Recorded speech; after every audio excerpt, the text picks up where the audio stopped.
দীর্ঘ লড়াই ৬৭ দিন অনশন আন্দোলন চালিয়েছিলেন কলেজের অস্থায়ী অশিক্ষক কর্মচারীরা। মঙ্গলবার কোচবিহার কলেজ গেটের সামনে সেই অনশন আন্দোলন প্রত্যাহার করে নিলেন আন্দোলনকারীরা। এদিকে সেই শুরুর দিন থেকেই এই আন্দোলনের কথা বারবার তুলে ধরেছিল সিএন।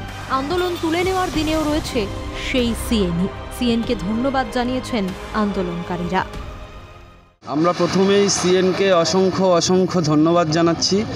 আপনারা শুরুতেও আমাদের সাথে ছিলেন, প্রতিনিয়ত টিভির পর্দায় আমাদের দুঃখ দুর্দশাগুলো তুলে ধরেছিলেন।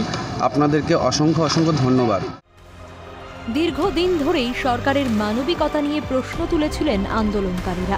পাশাপাশি জলপাইগুড়িতে মুখ্যমন্ত্রীর সফরের আগে অনশন মঞ্চ খুলে দেওয়ার জন্য চাপ দেওয়ার অভিযোগ উঠেছিল পুলিশের বিরুদ্ধে। তা নিয়ে বিতর্ক কিছু কম হয়নি। কিন্তু কিসের উপর ভিত্তি করে অনশন আন্দোলনের রাস্তা থেকে সরে এলেন তারা?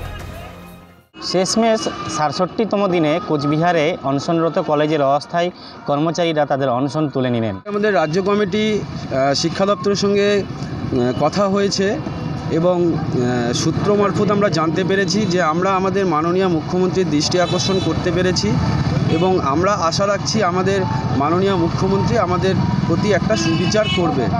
সেজন্য সারা রাজ্য জুড়ে যে আমাদের অনশন মঞ্চগুলো চলছিল সেই অনশন মঞ্চগুলোকে আমরা প্রত্যাহার করে নিচ্ছি। রাজ্য কমিটির সঙ্গে কি আলোচনা হয়েছে, কাদের আলোচনা হয়েছে, কি বিষয়? সে বিষয় নিয়ে আমি বলতে পারছি না, কারণ সেটা আমি জানি না। যদি না হয় তাহলে আগামী দিনে আমাদেরকে আবার পথে নামতে হবে। দাবি মেটার ব্যাপারে খোলসা করে কিছু বলতে চাননি আন্দোলনকারীরা। তবে কিছুটা হলেও স্বস্তি এসেছে আন্দোলনকারীদের মধ্যে। কিন্তু বাসিন্দাদের প্রশ্ন একটাই, সরকারের কাছে দাবি পৌঁছে দিতেই যদি ৬৭ দিন অনশন চালাতে হয়, তবে সেই সরকারের অস্তিত্ব নিয়েই ওঠে প্রশ্ন।